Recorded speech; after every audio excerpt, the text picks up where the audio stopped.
Praise the Lord. जय मसीह की. Welcome to Walking on Water Wednesdays. मेरा नाम है अंजलि नाथ. आइए हम मिलकर परमेश्वर पर निर्भर होना सीखें. आज इस चैनल को 4 years कंप्लीट हो गए हैं. It's called Walking on Water. So आइए आज हम Walking on Water के विषय ही फिर से बातचीत करते हैं. Donna Martini says, sometimes we just need to remember we have the power to rise above it all. कभी कभी हमें यह बात याद रखनी जरूरी है कि हमारे पास इन सब से ऊपर उठने की सामर्थ्य है यीशु मसीह में. आइए हम कहानी में ही चलते हैं पतरस की, जो हमें मत्ती में मिलती है. उसके 14 चैप्टर वर्स 22 से लेकर 29 को देखेंगे. तब उसने तुरंत अपने चेलों को नाव पर चढ़ने के लिए विवश किया कि वह उससे पहले पार चले जाएं, जब तक वह लोगों को विदा करे. वह लोगों को विदा करके प्रार्थना करने को अलग पहाड़ पर चला गया. Jesus didn't rush to go back to the disciples. और सांझ को वह वहां अकेला था. उस समय नाव झील के बीच लहरों से डगमगा रही थी, क्योंकि हवा सामने की थी. और यीशु रात के चौथे पहर झील पर चलते हुए उनके पास आया. चेले उसको झील पर चलते हुए देखकर घबरा गए और कहने लगे, यह भूत है, और डर के मारे चिल्लाने लगे. तब यीशु ने तुरंत उनसे बातें की और कहा, ढाढ़स बांधो, मैं हूं, डरो मत. पतरस ने उसको उत्तर दिया, हे प्रभु, यदि तू ही है तो मुझे अपने पास पानी पर चलकर आने की आज्ञा दे. उसने कहा, आ, come. तब पतरस नाव पर से उतरकर यीशु के पास जाने के लिए पानी पर चलने लगा. Peter was also able to walk on water, just like Jesus was. इस कहानी में हम इतने सालों से मेडिटेट करते हैं, and this is just so captivating to my spiritual life is faith. कैसे विश्वास की था पतरस के लिए. वो 11 बोट में ही बैठे हैं, पर पतरस challenges his faith and says, अगर तो तू है प्रभु और कह रहा है कि मत डर, तो मुझे बोल कि मैं भी आऊं और वो कर सकूं जो तू कर रहा है. एंड डिडंट पीटर आगे जाके भी लाइफ में अकम्प्लिश्ड जो काम यीशु मसीह अधूरा छोड़ गए थे. सो हमें सिर्फ विश्वास करने की जरूरत है, and we can rise above our situation. और हम उसके परे देख सकते हैं. केवल और केवल विश्वास के द्वारा हमें अपनी प्रॉब्लम से कभी कभी अनप्लग करने की जरूरत है. इस जर्नी में, और ये मछेरे हैं, ये 2-3 घंटे की जर्नी है. अब इनको 7-8 घंटे हो रहे हैं because of the storm, and ये अभी तक वहां नहीं पहुंचे. और यीशु मसीह ने जल्दी नहीं करी, इंतजार करके उनके पास गए, जैसे उन्होंने लाजरस के लिए भी इंतजार किया, उन मरियम और मार्था से मिलने से पहले और लाजरस को जलाने से पहले. Jesus waits so faith can arise. हम अगर बाइबल में देखें, this is the only story which shows us someone walking on water. Moses parted the sea, walked on dry land, but the only person was Peter, that was other than Jesus, that could walk on water. Just one word, come. That's all the reassurance we need from Jesus when he says, beyond our circumstances, beyond our problems that are trying to destroy us, when Jesus says, come, जब यीशु मसीह कहते हैं ना हमारी परेशानियों के beyond, जो हमें इतनी उलझाती हैं कि हमें डिस्ट्रॉय करने पर है, यीशु मसीह कहते हैं आ मेरे पास आ। And instead of trying to read too many words in the Bible, I have learned to just focus on one thing. मैं एक ही शब्द को सुनकर एक ही शब्द पर मेडिटेट करने की कोशिश करती हूँ। और इसी जर्नी में हम 4 साल से चल रहे हैं, वेर हम जब वर्सेस को देखते हैं बाइबल की, हम वर्ड्स पर टिक जाते हैं। What is it the Holy Spirit is trying to say through that word in that verse? So you know, कभी कभी बाइबल को क्वांटिटेटिवली मत पढ़ने की कोशिश करिए, but pause and let the Holy Spirit lead you to understand that what it is कि परमेश्वर आपको सिखा रहे हैं। पहला थिस्सलुनीकियों 5:24 में लिखा है, तुम्हारा बुलाने वाला सच्चा है और वह ऐसा ही करेगा। He who calls you is faithful. He will surely do it. जो कुछ परमेश्वर आपको करने के लिए कह रहे हैं, He will surely do it. परमेश्वर को हमारे ऊपर विश्वास है। He's trusting us and so should we. Because ये साइकिल दोनों रीति इसीलिए चलेगी, जब तक दोनों पहिए नहीं चलते ना साइकिल के, पहिया आगे का तो परमेश्वर चला ही रहे हैं, हमें अपने विश्वास का पहिया भी साथ ही चलाना है। जो भी आप परेशानी में होते हैं ना, उसी के पैरेलल वर्सेस को ढूंढिए और उन वर्सेस को क्लेम करिए लाउडली।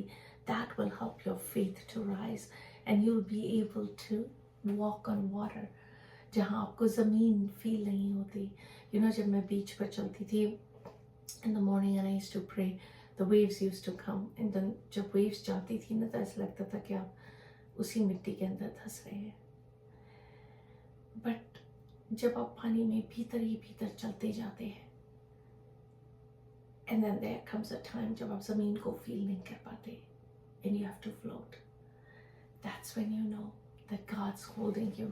और ज़मीन आपको नहीं संभाल रही, पर परमेश्वर संभाल रहे हैं। इफिसियों 3:20, अब जो ऐसा सामर्थ्य है कि हमारी विनती और समझ से कहीं अधिक काम कर सकता है, उस सामर्थ्य के अनुसार जो हम में कार्य करता है।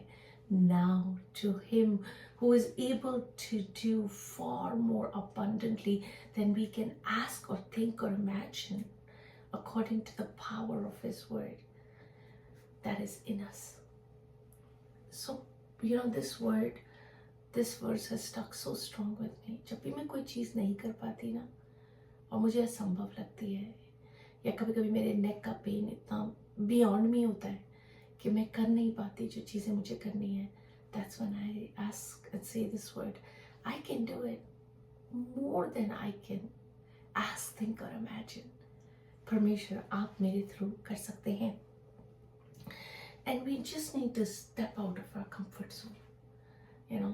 जिस एटमोसफेयर में होते हैं, हम एक कंफर्टेबली जीने की आदत डाल लेते हैं, पर कभी कभी हमारा फेथ हमें चैलेंज करता है। जैसे उसने पीटर ने अपने आप को चैलेंज किया, हमें भी कभी कभी अपने आप को चैलेंज करने की ज़रूरत है। आइए आज हम इसी वॉकिंग ऑन वाटर के विषय बातचीत करें। अगर हम कहानी को आगे बढ़ें तो हमें पता चलता है कि कुछ ही कदम पतरस चल पाते हैं जब वो अपनी आंखें लहरों पे लगाते हैं और डर जाते हैं। यीशु मसीह उनका हाथ थामते हैं, वो वापस बोट में चले जाते हैं, एंड फिर वो किनारे पर पहुंच जाते हैं और ये कहानी खत्म हो जाती है। But we live in the period of the holy spirit. तो हम अपनी स्ट्रेंथ और केवल अपने विश्वास पे नहीं करते, but with the help of the Holy Spirit we can continue to walk on water. Continue. हमें डरने की जरूरत नहीं है। क्यों? वो जो डीप प्रॉब्लम्स हैं, हमारे फेलियर्स हैं लाइफ में ना, हमें उन पे फोकस करने की जरूरत नहीं है। We can walk based on our faith in Jesus Christ. कभी कभी God will terrify us before He will edify us. इससे पहले परमेश्वर हमें ये देखने की सामर्थ्य दें कि हम क्या कर सकते हैं उनमें, या होली स्पिरिट कितनी केपेबल हो सकती है हमारी लाइफ के थ्रू हमें यूज़ करने में, उस एडिफिकेशन से पहले टेरिफाई होते हैं, हम डरते हैं और परमेश्वर अलाउ करते हैं क्योंकि हम पीस मेक कर पाते हैं the fact that only through him can I do all things. So जैसे हमने बातचीत करी, अपने कंफर्ट को छोड़ के, अपनी सेफ्टी को छोड़ के, आइए हम इस चैलेंज को लें। जो भी चीज़ परमेश्वर आपसे करने के लिए कह रहे हैं ना, चाहे वो बाइबल पढ़ना हो, चाहे वो प्रार्थना करना हो, चाहे वो कोई काम करना हो, किसी की मदद करना हो, and we don't have the time, we don't have the ability, हमें लगता है, let's challenge ourselves this week and let's walk on those waters that we don't miss what God is trying to do into our future. And whatever हमारी boat है, जो भी हमारी safety है, आइए हम स्टेप आउट करने की कोशिश करें। God will never ask us to do something we cannot do. So आइए इसी रीएश्योरेंस में कि परमेश्वर जो भी आप हमसे बोल रहे हैं करने के लिए, हम जानते हैं कि आप हमें शक्ति सामर्थ्य देने के योग्य है उस काम को कंप्लीट करने के लिए। आइए प्रार्थना ही करते हैं। God, I thank you. My heart is full of gratitude. परमेश्वर, मेरा हृदय धन्यवाद से भरा है। 4 साल हो गए खुदावन, और उससे कहीं पहले जब आपने मेरे हृदय पे इस बात को ठहराया कि get out of your comfort zone, get out of your boat and start the channel, and I did.